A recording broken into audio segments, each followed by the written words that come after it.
But there's no end in sight for desperate travellers affected by a closed Gatwick airport. All flights to and from the London airport have been cancelled for the second night in a row because of drones that have been seen flying over the airfield. Police still aren't any closer to catching the drone or drones or the operators, leaving more than 100,000 people stranded.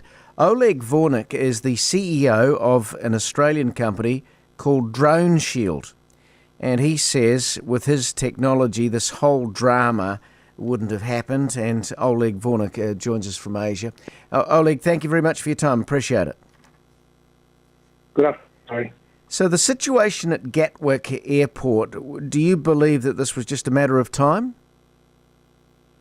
We certainly do. We've been seeing increase in those kind of incidents in the last 1 or 2 years, both airports being shut down for admittedly short amounts of time, whether it's Dubai or Heathrow or a number of others, and also actual collisions between drones and airliners. And it appears like the intensity of those incidents is continuing to increase globally. So can you explain what this Drone Shield is, how it works? Drone Shield makes equipment that enables the security at a location like Gatwick to detect, locate, and neutralize drones such as the ones causing a problem at the moment.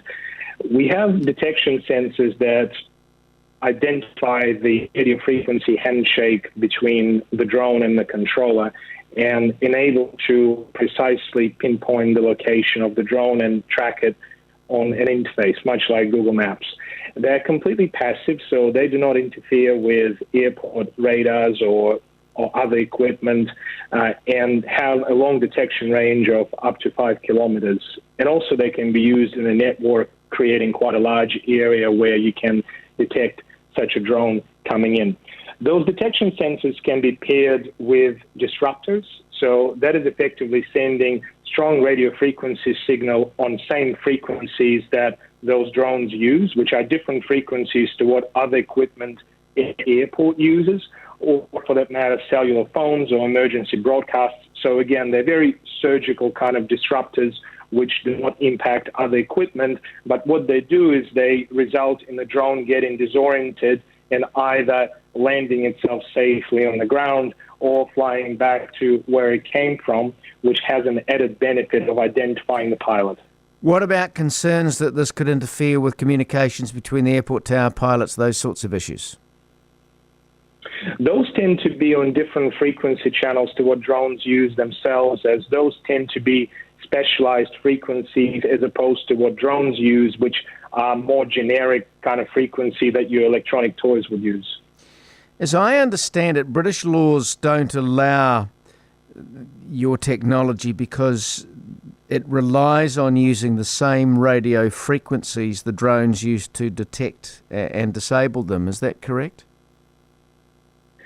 So every country has its own law. Generally speaking, detection part is legal in any environment. And of course, you want to make sure and test that the detection sensors do not interfere with anything else at the airport. And we've done independent testing to verify that. As far as the law for neutralization or jamming, generally speaking, and this is not just limited to airports, but to any user in UK, and law in New Zealand, I believe, is not too different. There are regulations around the use of radio frequency spectrum, which effectively limit the jamming or neutralization of drones to a very specific number of government agencies, which is different to any which is different from country to country around the world. So today, a private security force at Gatwick Airport would certainly not be able to use our disruptors. They will be able to use detectors, but not disruptors for something like this. But law enforcement or other government agencies potentially could, based on our understanding. However, the problem, of course, is this is such a new problem, such a new challenge that everybody's grappling with the legalities of the situation. So tell us about your drone shields. Who's using your drone shields at the moment, and where have the shields been used in the past? We had a number of high-profile deployments, Larry. So this year alone, we've been used to protect the 2018 Olympic Games in South Korea, working with the Olympic Security Committee. We have worked in Australia with the Queensland Police to protect the Commonwealth Games in Gold Coast earlier this year. We have worked with the Australian military to protect ASEAN, the heads of state meeting in Sydney a bit earlier this year. And we have been in a number of other locations, whether it's military or various government agency type deployments globally, from US to Europe. For example, in the UK, we just came off successful trials with the UK Army, to Asia and elsewhere.